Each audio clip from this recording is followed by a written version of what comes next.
Welcome back. All right, so I survived the 14-game night. It's insane. There was so much going on at the same time, so I did my best. The good news is the first three games were pretty much settled relatively early on. So we'll go ahead and we'll start things off talking about San Jose and Boston. And this was one Boston can't afford to lose, right? You've got San Jose at home. You have to beat San Jose when you're at home. So it's Blackwood versus Swayman. Zacha has a shot that's kicked aside. The shots are two apiece, 2 minutes in. The Sharks press at 5.5 minutes. The Bruins got stuck on two shots for a while. I will admit, got kind of nervous. We get a power play for Boston. The Sharks really prevented a setup there. That's killed off. Bruins press with 6.5 minutes left. We get a power play for the Sharks. That's killed off. The Bruins press in the final minute. We are scoreless after one. Second period, the Bruins press at a minute and a half, and as San Jose's looking to clear it, it's turned over. Heinen scores from Poitras at 1:38. We get a power play for Boston. It becomes a minute and 10 seconds of 4-on-4. Everything's killed off there, and then at 8 minutes and 10 seconds, Boston makes it 2-0. It's DeBrusk from Zacha and Pasternak. And the shots are 12-3 Boston with 8 minutes left. Yeah, this was San Jose. We're in over their heads here. Power play for Boston, that's killed off with 3:20 left. The Sharks with a power play. There's a shorthanded rush by Heinen. They end up killing that off. We had a fight between Smith and Frederick. McAvoy is a net drive that's blocked. Things get punchy with 25.5 seconds left, and the Sharks came out of it with 2 minutes of 5-on-3. I'm still not sure exactly how that happened, but hey, that means it rolls over into the third period, and the Bruins do kill it off. They only allowed 2 shots during that 5-on-3 as well. McAvoy's then denied from the slot. There's a power play for Boston, and they score on it. It is Pavel Zacha from Pasternak and McAvoy at 6:37. Halfway through the period, the shots are 6-3 for the Sharks. That's really where I stopped tracking it. Your final score is 3-0 for the Boston Bruins. They go to 15-4-3 with the win. San Jose drops to 5-16-2 with the loss. Shots on net, 10-9 Boston in the first, 18-6 Boston in the second, 11-9 San Jose in the third. Final shots are 37-26 Boston. Power plays, San Jose 0 for 5. Boston 1 for 4. The hits, 26-19 San Jose. Blackwood was good, 34 saves on 37 shots. Swayman saved all 26, and he's great, thus the Tony the Tiger Magnet. And moving on to the second game of the night, which was Chicago in against the Detroit Red Wings. So it's Mrazek versus Lyon. We get a power play for the Hawks. At least it was a shorthanded goal. Compher scores that one from Kopp and Wallman at 2:29. It was a shorthanded 2-on-1, and he buries it. And then, Chicago scores during that power play. Reichel gets it from Tyler Johnson and Bedard at 3:20. So Connor Bedard with a helper. It was a nice pass. It's a one-timer by Reichel. It's a 1-1 tie. Wings press to respond. The shots are 5-2 for the Hawks at 5.5 minutes. But Fabry, nice deke on a net drive. He scores from Wallman at 8:41. So Wallman with a couple of helpers. The Wings press with 8 minutes left. It's 2-1 for Detroit after one. Second period. Hawks press at 3.5 minutes. The Wings, they block, they clear, and then they score at 5:09. Sherratt scores from DeBrincat and Raymond.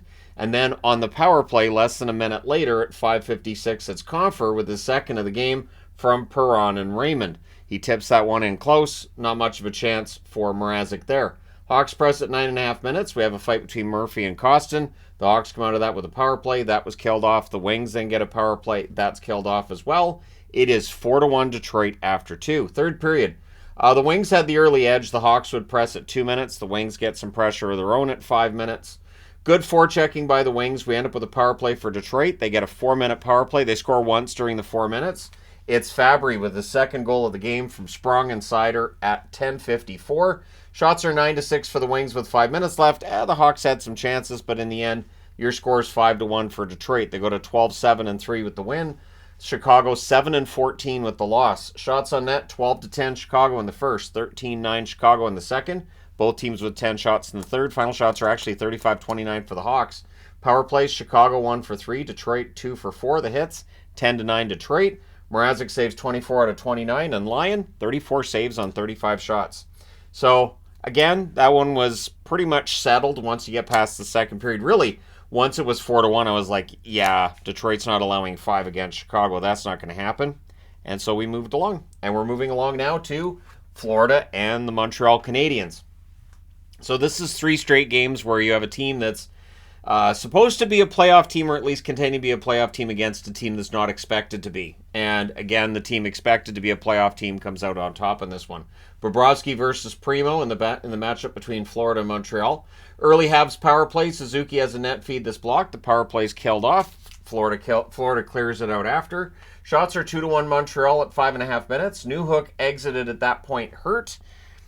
No idea if he came back. Again, there was so much hockey going on. Apologies, I didn't track all the injuries and try to track who came back. So Habs press at 7.5 minutes. Mikkola takes his second penalty the first period, so the Habs with the power play, they killed that one off as well. Panthers press with 8 minutes left with 1:24 left, or 1:25 left. The Panthers with a power play. That becomes a 4-on-4.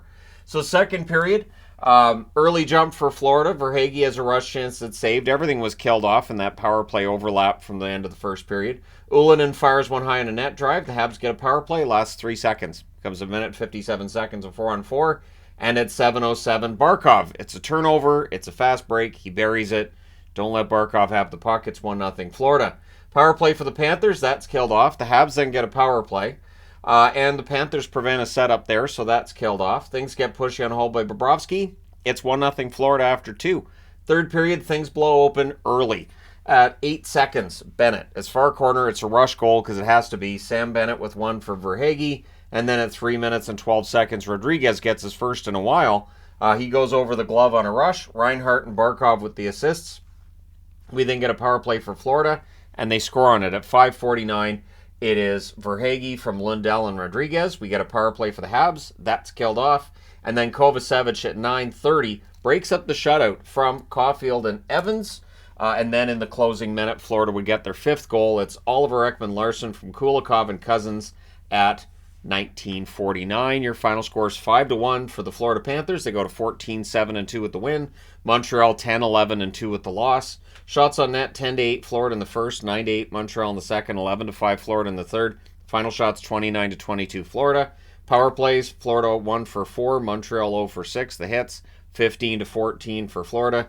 Bobrovsky saves 21 out of 22. Primo saved 24 out of 29. Rough stat line for Primo, but yeah, Florida just hit it in the third period, and Montreal didn't really have an answer.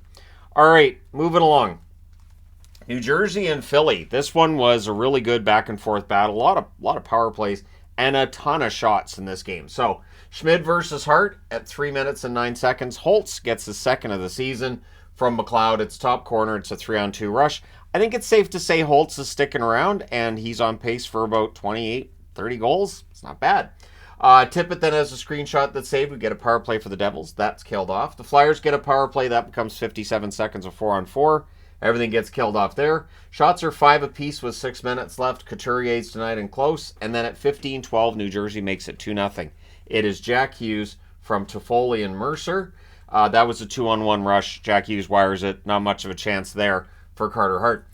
Devils nearly add another. And then we get a 5-minute board for Hathaway with 3:45 left. Flyers announcers not having any of it, but it's a 5-minute board. Marino has a blast that's held, so that rolls over into the third period where the Flyers do finish that kill. So a 5-minute power play to kill the whole thing. Impressive. Pressed by the Flyers at 3 minutes. We get a power play for Philly. That's killed off. Brinks tonight on a net drive. Toffoli's robbed. Hart was pretty good in this game. The stats don't necessarily show it, but he was. So shots are 14-8 for the Flyers at the half. 22 shots in the first half of the period. We get a power play for the Flyers, and they score on it. It's Morgan Frost on the power play at 11:49 from Konechny and York. The Devils then go to the power play. That's killed off. The Devils press after it's done. Devils press with a minute and a half left, but with 7 seconds left, the Flyers get a power play. That rolls over into the third period. The Flyers set up. They cycle late. That's killed off. We then get a power play for the Devils, as this was the game with all the power plays, and Toffoli would score on the power play from Hischier and Jack Hughes at 4:31. Makes it 3-1. Looks like New Jersey should be home and cooled. Don't turn that channel yet. Flyers press at 6.5 minutes. Tippett fires one wide from in close. Devils press at the half. The Flyers press with 7 minutes left. And at 15 minutes, exactly 5 minutes left, Sean Walker. It's a point shot that fooled Schmid. I don't know that Schmid saw it. Couturier and Konechny with the assists, so that makes it 3-2. Power play for the Flyers. It becomes 36 seconds of 5-on-3. They call a timeout before the 5-on-3. So the 5-on-3's killed kinda. We get to 5-on-4, so they pull the goalie to make it 6-on-4, and they score. It's Forster believe that's only his second of the season. Lawton and Brink with the assists at 19:09, and it deflects in on the last second of that power play. So we go to overtime. The Flyers controlled early, but they turned it over, and good luck. Luke Hughes scores on a beautiful fast break. Jack Hughes and Heischer with the assists at 28 seconds. New Jersey wins it. So 4-3 is your final. New Jersey now 11-9-1. They are improving. Philadelphia 11-10-2 with the overtime loss. Shots on net 8-7 Philly in the first, 25-16 Philly in the second, 14-11 Philly in the third. In the overtime, New Jersey had the only shot. It's all they needed. Final shots 47-35 Philadelphia. Power plays, New Jersey 1 for 5, Philadelphia 2 for 6. The hits were 14-11 for Philly. Not much time for hitting with all the shooting going on. Schmid, 44 saves on 47 shots. Great night for him. Hart, like I said, was good. 31 saves on 35 shots. Just Schmid was fantastic. All right, moving along. Last one on this board is Pittsburgh and Tampa, and this is what everybody's going to be talking about today and tomorrow. I'll throw it into the news video tomorrow because people are going to want to talk about it. Tristan Jarry makes Pittsburgh history. Let's talk about it. It's Jarry versus Vasilevsky. I also had to make a bit of a market correction in my power rankings. Tampa Bay not having the run that I thought they would when Vasi came back. So the shots are one apiece at 3 minutes. Shea has a shot that's blocked as Pittsburgh's pressing.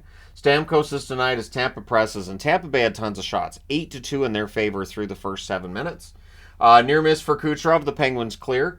14 shots for Tampa Bay at 9 minutes. Eventually they're going to score. At 9:06, it's Stamkos from Hedman and Kucherov. The Penguins press to respond. There's a power play for the Bolts. Near miss for Jeannot. They cycle, and then he's the one that gets the goal at 12:33. Sergachev and Kucherov with the assists. It's hard to fit all these names in on the boards that are five games. I'm just saying that because it looks kind of like I'm a little off kilter with the way some of these names are written up here. Anyways, it's a rebound late in the power play, so that's 2 goals for Tampa Bay. Pittsburgh to this point had 2 shots in the entire game. So if you're Jarry and you're like, I may have to do this myself, he kind of sort of does. So power play for the Penguins, that gets killed off. Hedman fires one wide as the Bolts press. Teams exchange rushes in the last minute, but it's 2-0 Tampa after 1. Second period, Tampa Bay picks up where they left off. They get some pressure early. Crosby then has a 3-on-2 shot, that's saved. Stamkos is denied on a fast break. Jarry then denies Stamkos again. Penguins press at 3 minutes. At 8:53, they would get on the board. It's Crosby from Gensel. It's short side on a fast break for Sidney Crosby. There's a net feed to Carter, near miss there. The shots are evening up at this point. You can see Pittsburgh playing much better than they did in the first period. Bolts press at 7 with 7.5 minutes left. Things get pushy on a hole by Jarry, and then O'Connor.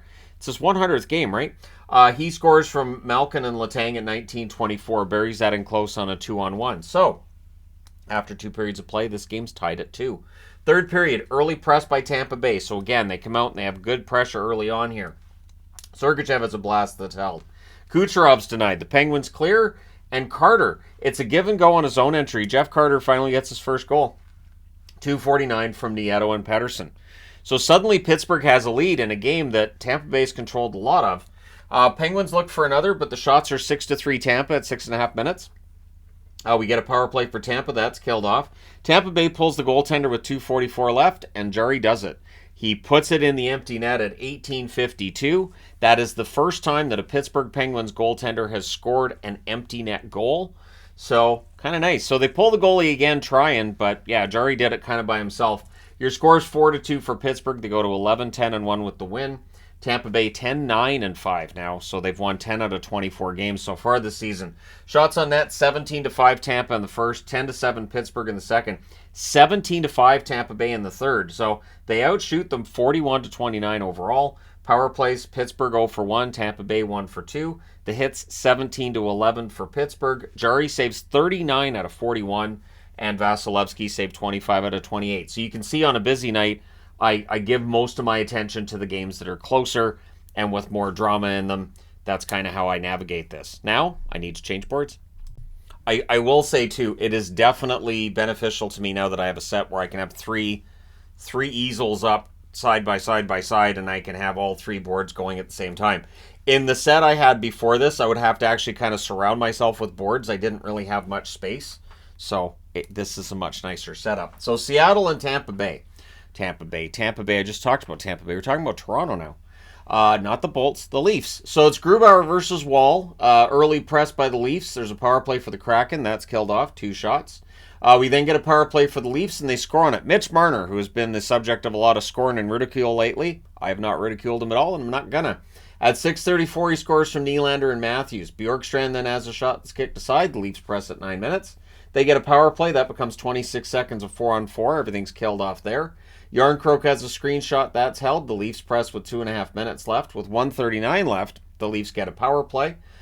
Domi has a chance that's held. The Leafs have a buzzer beater that hits the post. So it's 1-0 Toronto after 1. Could have been 2. Then at 21 seconds, just as the power plays come to an end, Marner scores again. He scores this one from Matthews and Timmins. We then get a power play for Seattle, and they score on it. At 3:37, it's McCann from Bjorkstrand and Eberle. That one's wired from the slot, so that makes it 2-1. We get 2 minutes of 4-on-4. Seattle then goes back to the power play. Toronto kills that off. Leafs press at the half. The Kraken then press with 8.5 minutes left. But at 16:01, it's a hat trick. Marner, 3 goals from Toronto, all from Marner. He scores this one from McCabe. Kraken look to answer. Your score's 3-1 after 2 periods in favor of Toronto. Third period, Gord has a shot tipped wide. Shots are 5-2 for the Leafs at 5 minutes, but at 6:15, Seattle gets one back. It's Tolvanen from Cartier and Larson. Kraken then press at 7 minutes. We get a power play for Seattle. That's killed off. 1 shot. Nyes has a rush chance. That's defended. And then at 13:24, Jared McCann with his second goal of the game. He scores from Wenberg and Schultz. Top shelf far corner, and we're going to overtime. In the overtime, Kraken control early. The Leafs control. They set up. Marner has a net feed this block. The Leafs didn't get a shot in the overtime. They saved it for the shootout. In the shootout, both Matthews and Marner score, so it's not an official goal for Marner, but what a night for him. Toronto wins this one 4-3 in the shootout. I know they only have 5 regulation wins. Who cares? They're 12-6-3. Seattle 8-10-6 with the shootout loss. It's another point they lose. Shots on net, 13-7 Toronto in the first, 17-7 Seattle in the second, 12-8 Seattle in the third, and all 4 shots in the overtime were for Seattle. They do outshoot Toronto 40-28. Power plays, Seattle 1 for 5, Toronto 1 for 3. The hits, 27-20 for Seattle. Grubauer saves 25 out of 28. Wall saves 37 out of 40. So, goaltender for Toronto, pretty busy and also pretty good. All right, next up. The Islanders in Carolina. This was so all over the place. Like, I had no idea what was going to happen in this one. So it's Varlamov versus Kochetkov. Does Carolina have a goaltending problem? I will answer yes. Canes fans, do you agree? Let me know in the comment section below. So early jump for Carolina. Burns has a shot deflect wide. The shots are 3-2 Carolina, 3.5 minutes in. Islanders press at 4.5 minutes. Canes then get some pressure at 8 minutes, but they're kept to the outside. Slavin has a blast that's held. We get some pushing there. And at 8:08, Chatfield scores from Bunting and Orlov. So, so much for being kept to the outside. Chatfield gets this one. It goes over Varlamov and in. It was a bonkers weird shot that goes in. Canes press for another. Shots are 7-5 Carolina with 9 minutes left. We get a power play for the Canes. That becomes 1 minute and 35 seconds of 4-on-4. Everything's killed off there. We were a post away from 2-0 for Carolina as well. Canes press with 3 minutes left, but eventually on his own entry, Horvat gets one. He scores from Barzal and Lee at 18 minutes, so it's 1-1 after 1, second period. At 2 minutes and 1 second, play kind of out of nowhere. Stahl gets a goal from Martinook and Slavin, so just kind of catches the Islanders napping a little bit. Shots are 4-0 Canes at 4 minutes. Mayfield then broke up a 3-on-1. Impressive play by Scott Mayfield. Burns prevents a Barzal goal. The Canes press at 9 minutes, but halfway through the period, the shots are 6-0 Carolina as well. Near miss for Palmieri's. The Islanders get some pressure. Burns has a tip shot that saved. Kokaniemi's robbed in close. We get a power play for Carolina, and a shorthanded goal is scored. So the Islanders tie the game up. It's Holmstrom from Pajot at 15:59. He roofs it. I thought Kochetkov was way too low on that play. Like, I understand that a goaltender has to cover the bottom of the net. He was giving way too much of the top of the net, and Holmstrom buries it. There's a shorthanded rush by Pajot that ends it, and then at 18:03 on a net drive, Engvall scores from Barzal and Dobson. So suddenly it's 3-2 for the Islanders. The Canes press to close it, but it's 3-2 after 2. Third period, 39 seconds in, Drury scores on the first shot of the period for Carolina. Nason and Natchez with the assists. That was the only shot for Carolina in the first 3 minutes. The Islanders had the other shot. We get a power play for the Islanders, and they score on it. At 6:41, it's Palmieri from Dobson and Barzell. It's challenged. Nope. So the Islanders with the power play, that's killed off. Shots are 5-3 Canes at the half. Islanders press with 9 minutes left. Too many Canes on the ice with 6:30 left. Canes didn't like that call, and they got angrier in overtime. Ends up being 1 minute and 21 seconds of 4-on-4. Everything gets killed off. The Canes press after, and as the clock winds down, Aho ties the game. In 1957, he gets the goal from Stahl and Burns. So we're going to overtime. Canes control early. The Islanders win the second face-off, and as they're coming up the ice, the Canes, their fans, the coach, not very happy because they felt there were too many Islanders on the ice and it was not called. And then at 2:46, Barzell scores from Dobson. So, Rod Brindamore not happy because he felt like the call that they missed on the Islanders was very similar to one they made on Carolina in the third. So your final score is 5-4 in overtime for the Islanders. They go to 9-7-6 on the season. Odd line, but I mean they got the win. For Carolina, they're 13-8-1. So they get their first overtime point of the season. Shots on net favored Carolina almost throughout. 12-7 in the first, 15-3 in the second, and 15-4 in the third. And then the Islanders get 2 of 3 shots in the overtime, and they win it. Final shots 43-16 for Carolina. Power plays 1 for 4 for the Islanders, 0 for 3 for Carolina. The hits 17-13 Islanders. Varlamov saves 39 out of 43. Kochetkov, not a great stat line. 11 saves on 16 shots. I think Carolina's going to need to figure this out. If they're really and truly going to be a contending team, they got to figure that out. All right, Minnesota and Nashville. This was a bit of a blowout, wasn't it? And unexpected, kind of out of nowhere. But this is why teams fire coaches, because sometimes it works. You get that bump after. So it's Gustafsson versus Saros. It's not any kind of negativity towards Dean Evason either. It's just, I think the embarrassment of seeing your coach get fired can snap a team out of whatever they've been in. Early jump for the Preds, but the shots are 3-2 Minnesota at 3.5 minutes. We get a power play for Nashville, and 10 seconds after that power play's done, Connor Dewar scores from Duhaime and Rossi at 6:08. So 1-0 Minnesota. Preds go back to the power play. That was killed off as well. Cole Smith has a net drive that save. The shots are 5 apiece with 7.5 minutes left, and at 14:01, Middleton scores from Foligno and Dewar. So they challenged that one for offside. Nope. So that puts the Wild on the power play, and they score on it. 31 seconds after the 2-0 goal, it's 3-0 Kaprizov scoring. So Kaprizov started scoring goals. Good news for Minnesota, bad news for everybody else. 2:23 left, the Wild get another power play. All the punching happens with 1:15 left. I don't know what else to write. Just everybody's punching. All right. If anybody's not punching, I'm sure the referee's like, why aren't you punching somebody? You're going to go to the box. So the Wild stay on the power play with some guys in the box. Another guy's not, because I guess they didn't punch enough. Goudreau then has a shot that's held, but it's 3-0 Minnesota after the first. Second period at 1:43, Maroon, it deflects in, Goligoski and Goudreau, and that ends the night for Saros. So rough night for Saros and the Preds. It's 4-0. Pressed by Nashville 2 minutes. The shots on net, though, are 2-1 for the Wild 5 minutes in. Forsberg's denied. The puck's cleared. Rossi nearly adds another, and then Dewar does. He scores from Kaprizov at 11 minutes and 12 seconds. So Kaprizov with a good night.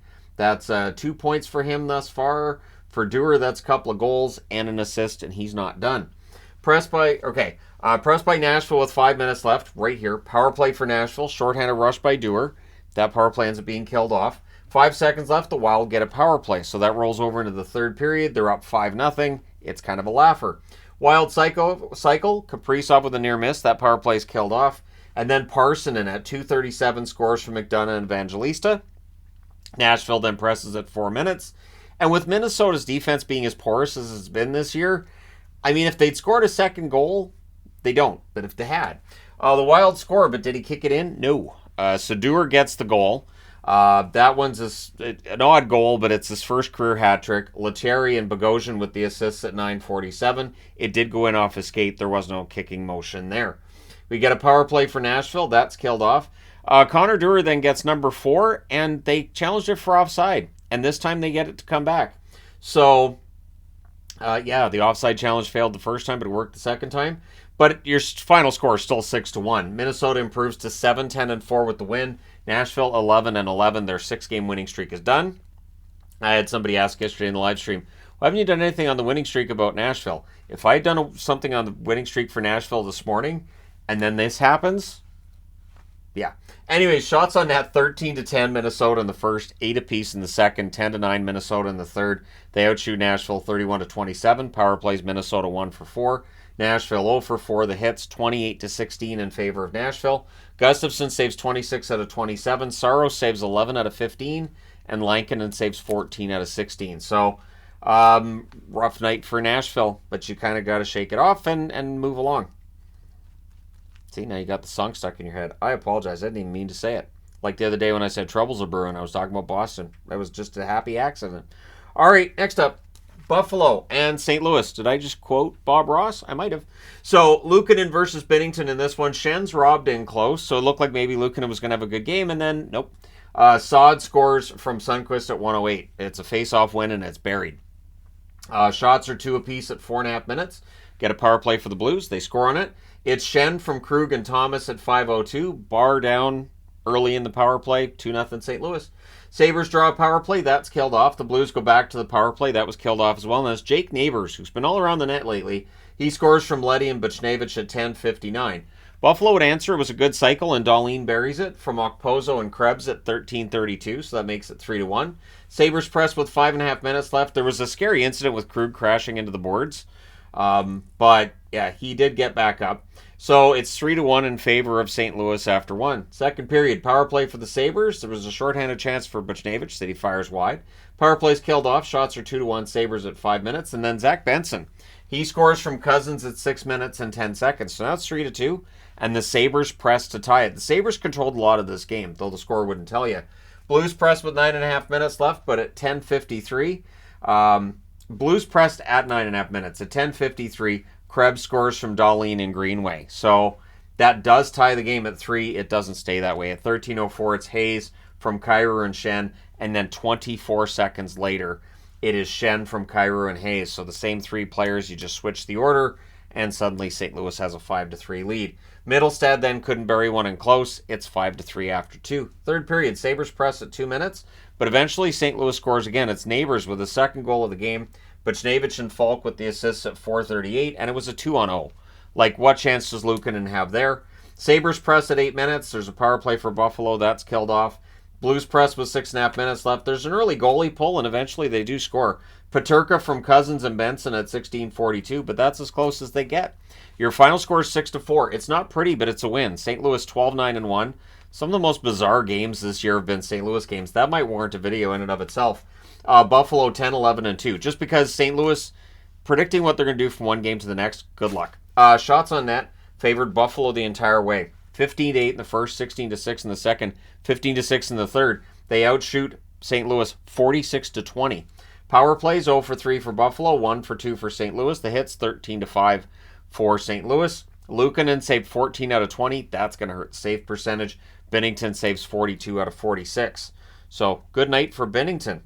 All right, next up, Oilers and Jets. The Jets look like were they in control? No. Was it a good game for the Jets? Kind of, but it did feel like they needed that insurance goal they never got. So it's Skinner versus Hellebuck. Shots are 5-1 for the Oilers. We're only 2.5 minutes in. So the Oilers are all over Winnipeg. Oilers press at 4.5 minutes. They're kept to the outside there. Ekholm's denied as the Oilers get more pressure. There's power play for the Oilers. That was killed off, but it was a really dangerous power play, right? You're playing with fire with the Oilers power play. The Oilers press with 8 minutes left. The Jets block. They clear. Ehlers ends up hitting a post on a rush. Barron has a net drive. That's blocked. The Jets press with 4 minutes left. With 2:15 left, the Jets get a power play, and they score on it.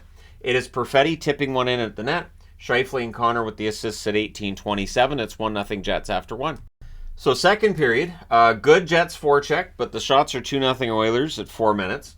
Ryan has a chance that's held. The Oilers press at the half. Ehlers to Connor. There's a chance at the net. That's blocked out. Oilers press with 7.5 minutes left. We get a power play for the Jets. Aggressive penalty kill then by the Oilers. Niederreiter's denied late. That power play's killed off. Jets nearly scored right after. 3:17 left. The Jets go back to the power play. That's killed off as well. So it's still 1-0 Jets going into the third period. Ehlers is denied and close early in the third. Hyman has a shot kicked aside. The Jets have a 3-on-2. That's broken up. Niederreiter fires one wide on a rush. There's a press by the Jets at 5 minutes. McDavid's denied as the Oilers then get some pressure. Hyman's poke checked on a net drive. The shots are 9-5 for the Oilers with 7.5 minutes left, and then it's just a deluge from there. At 13-11, Nurse scores from McLeod and Janmark. So that ties the game, and then the Oilers, they kept the momentum going. They look for the lead with 3:24 left. They draw a power play, and they score on it. It's Draisaitl. A one-timer goes under the pad of Hellebuck. McDavid and Bouchard with the assists at 17:47. So there's McDavid on the board again. Then there's an empty net miss by McDavid. Before McLeod hits the empty net, Hyman and Ceci with the assists at 19:40. That's your insurance goal. The Oilers go in and beat the Jets in Winnipeg 3-1. They improve their record to 9-12-1 overall. The Jets 12-8-2 with the loss. Shots on net, 12-8 Edmonton in the first. Both teams had 10 shots in the second, 17-8 Edmonton in the third. Final shots, 39-26 for the Oilers. Power plays, the Oilers 1 for 2, Winnipeg 1 for 3. The hits, 21-19 Winnipeg.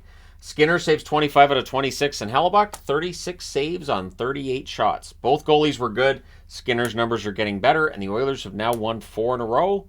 I need to change boards. And the final board. All right, so Colorado and the Arizona Coyotes. Now, you'll notice I used the small magnets on this board, too, because I thought, why not? I use small magnets for the rest of it. Might as well.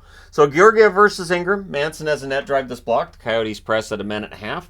Shots are 5-2 for Colorado, 7 minutes in. Rantanen has a net feed that's blocked. We get a power play for the Coyotes. That's killed off. Shoulder save on Keller. 1:51 left. The Avs get a power play, and they score on it. Their power play was good tonight. McCarr from Rantanen and Nichushkin at 19:31. So it's 1-0 Colorado after 1. Second period, early Nichushkin net drive gets blocked. The Coyotes press, and they score. Boyd tips in a point shot. O'Brien and Mosier with the assists at 3:03. I think that was a double tip, because Mosier was the one that took the point shot, so it must have been redirected twice. And then, well, the Avs get the lead back. At 4:44, it's Wood from Jones and Colton, and then the Avs press for more. The shots are 4-2 for Colorado at 9.5 minutes. We get a power play for the Avs. There's a shorthanded rush by Bjugstad, and then there was another shorthanded rush, a 2-on-1, that ends up ending that power play. Things get huggy with 3:49 left. The Coyotes come out of that with 3:49, or with the power play, because hugging is bad. Schmaltz ends up scoring on the power play from Kerfoot and Keller at 18:22. So it's tied at 2 after 2. Third period at 1:08, Carcone buries a wraparound from Stetcher. The Coyotes with their first lead, and their full value for this lead. It's not like they were fluking their way into it. Avs press to respond. There's more Avs pressure at 4.5 minutes. The shots on net are only 3 apiece at 6 minutes. There seemed to be way more shots getting through, but that was it. And Arizona doesn't record another shot. They only ended up with 3 in the third period, so it really was up to Ingram. Makar has a shot blocker to side. Ingram then denies Makar in close. That's on the same shift. Manson has a fight with O'Brien. We get a power play for the Avs, and they score on it. It is McKinnon, short side, bar down, nice goal. Makar and Rantanen with the assists at 12:04. Dursey then has a shot that's blocked as the Coyotes press. Avs press with 5.5 minutes left. Byram had a screenshot that was saved. This game's going to overtime. The overtime, the Avs control early. Krause steals it. Makar steals it. Keller takes it back. It was just amazing. Just steal, theft, steal. Dursey to Michelli gets blocked. Rantanen has a shot that's saved. The Coyotes take it. We get a power play for the Coyotes. They don't score on it, but shortly after it's done, they do score. They win the game. Bjugstad from Michelli and Dursey at 4:39. So the Coyotes with a huge win tonight, 4-3 over the Avs. They improved the record to 11-9-2. The Avalanche 15-6-1 with the overtime loss. Shots on net 12-10 Colorado in the first, 12-8 Arizona in the second, 10-3 Colorado in the third, and then 8-1 Arizona in the overtime. Final shots are 33-31 for Arizona. Power plays Colorado 2 for 3, Arizona 1 for 3. The hits 22-18 Colorado. Georgiev saves 29 out of 33, and Ingram saved 28 out of 31. So Connor Ingram continuing to, in my eyes, prove that he should be the starting goaltender for the rest of the season for the Coyotes. All right, moving along. Dallas and Calgary. Dallas looked good until they didn't. Ottinger versus Markstrom in this one. Early jump for Dallas, and they would score first at 4:51. It's Harley from Pavelski and Robertson. The shots are 5-3 for Dallas at 6.5 minutes. That's right around where the happiness ends if you're a Stars fan. Tanev would score from Mangiapane and Gilbert at 8:02. The Flames press at the half. Zary nearly scores the Flames with some momentum, and at 15:30, they get their first lead of the game. It's Hanifin from Coleman and Backlund. But with 1 minute left, Marchment ties it up. He scores that one from Sagan and Heiskanen. So it's 2-2 after one. Second period, early press by the Stars. The Flames draw a power play. Hanifin fires one wide. They cycle. That's killed off. Greer has a shot kicked aside. The shots are 6-0 Calgary at 5 minutes. And spoiler alert, Dallas didn't get much more than 0 shots. Pospisil has a net drive. That's blocked. Strong forechecking by the Flames. The shots are 10-2 for the Flames with 7.5 minutes left. And again, spoiler alert, they took one of those shots away from Dallas before the period's done. Ruzicka has a shot that's caught and held. The Stars get some zone time with 3.5 minutes left. Why would I put that on the board? Because I didn't see it in Calgary's zone the rest of the time whenever I flipped over to this game. I was like, all right, so it's in Dallas' zone. Around the game. Still in Dallas' zone. Yep. So that was the one time. So it's 2-2 after 2, and I felt like Dallas was lucky. Third period at 1:49, Marchment scores unassisted, so somehow Dallas is ahead in a game they have no business being ahead in. Stars look for another. Lundqvist nearly puts one into his own net, which is an interesting strategy. Didn't work out. Flames press at 4 minutes. Kadri has a wraparound. That's held. Flames leading in shots, 5-4, 8 minutes into the period. Lindholm has a screenshot that's saved. Duchesne is denied. The rebound was denied as well. Power play for Calgary, that's killed off. The Flames press with 5.5 minutes left, and then they get a tying goal. The Stars challenge because of a missed stoppage. I didn't like how the referees, and I don't like how referees have started waiting way too long for coaches and kind of helping them make a decision about what they're going to do. I think you give them 20 seconds, and if they haven't challenged, you drop the puck. And I'm even saying that as a Dallas fan. Now, the challenge works, but Calgary gets it back. Weegar scores from Huberdeau at 17:19. The Panthers connection right there. And we're going to overtime. Near miss for Duchesne. Flames take over and they score. They bury it on a 2-on-1. It's Kadri from Huberdeau and Markstrom at 101. So despite all of the doom and gloom today over the Zadorov trade, which might be the most doom and gloom I've seen over a number 5 or 6 defensemen being traded, but Calgary goes to 10-10-3 with the win. For Dallas, they're 13-5-3 with the overtime loss. Shots on net, 10 apiece in the first, 11-1 Calgary in the second, 13-5 Calgary in the third. They have both shots in the overtime. Final shots are 36-16 for Calgary. Power plays, Dallas, they didn't have any because they never had the puck. Calgary 0 for 2, hits 15-13 Dallas. Wedgwood saved 32 out of 36. Markstrom saved 13 out of 16. So rough stats night for Markstrom, but they get the win, so I don't think that's going to bother him any. All right, next up, Washington and Anaheim. This game ended up being kind of a little bit bonkers.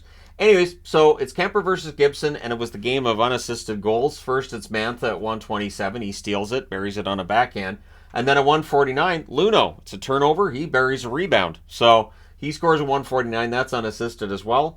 Dowd then has a wraparound that save. The Ducks press at 4.5 minutes. They're kept to the outside.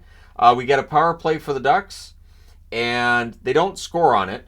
Leeson ends up scoring after it's done, however.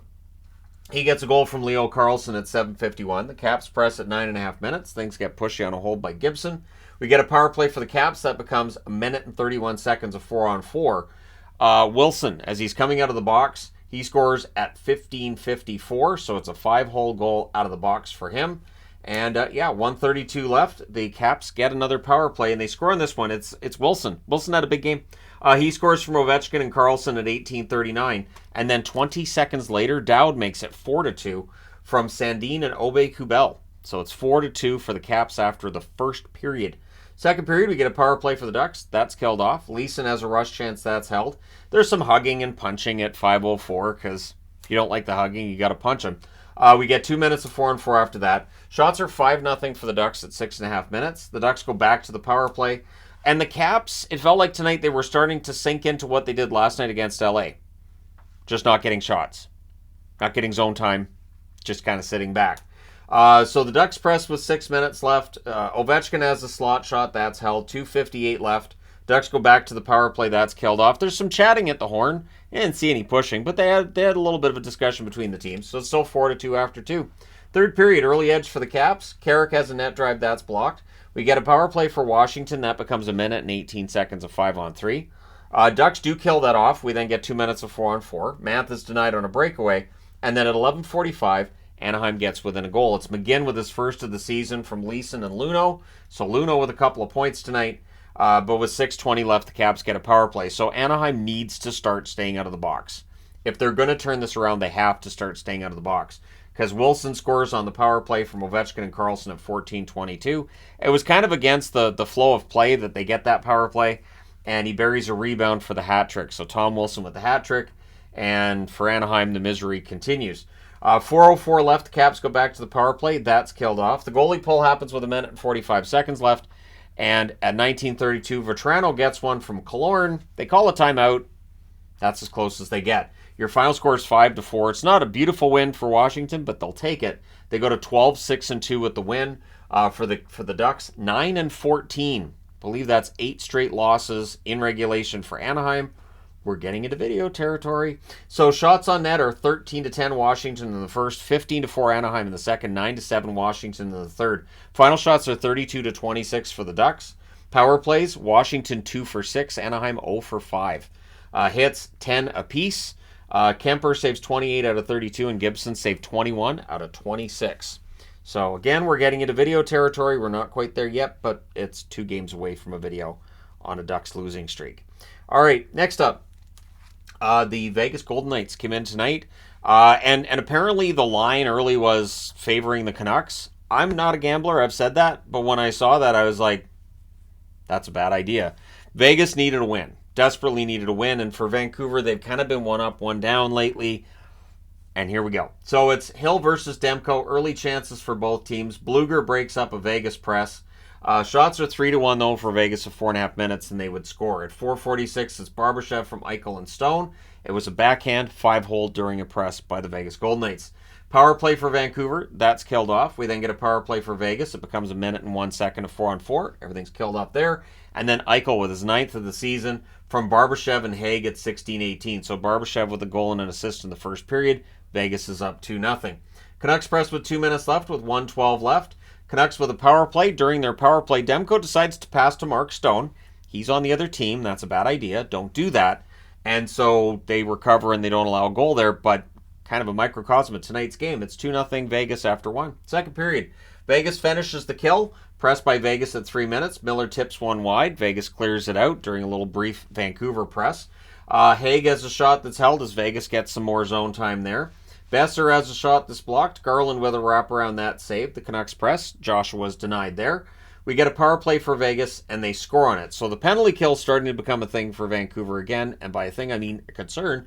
Karlsson scores this one from Eichel and Pietrangelo at 11:27. Wires at far side top corner. William Karlsson's feeling it right now. It's 3-0 for Vegas. Howden's denied and close. Vegas presses. Besser has a tip shot that's held. It remains 3-1 after 2. Third period, 16 seconds in. The dagger. It's Howden from Pietrangelo and Mario. It's 4-0.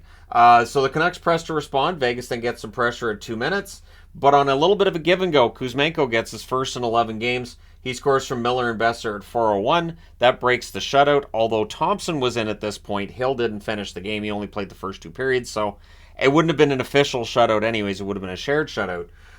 Things get pushy then on a hold by Demko. Canucks press are kept to the outside. Amadio has a shot kicked aside. With 5:02 left, Vegas with a power play. That's killed off. Vegas with some pressure after. They win this one pretty, I would say easily. Yeah, 4-1 is the final. Vegas goes to 15-5-4 with the win. Vancouver 15-8-1 with the loss. So Vancouver's now 5-6 in their last 11. Shots on net 13-8 for Vegas in the first, 16-8 Vegas in the second, 16-6 Vegas in the third, 45-22 were the shots for Vegas. Power plays, Vegas 1 for 3, Vancouver 0 for 3. Hits 23-18 for Vegas. Hill saved all 16 shots he faced. Logan Thompson came in the third, saved 5 out of 6. And Demko saved 41 out of 45. So some of the hot starts for Vancouver have really cooled down. Now they're going to need help from other players if they're going to turn this around. But let me know your thoughts in the comment section below as always. Don't forget to hit like and subscribe if you're browsing your way through. You just happened upon this video. Thank you guys so much for watching, for all your support. I will talk to you again soon.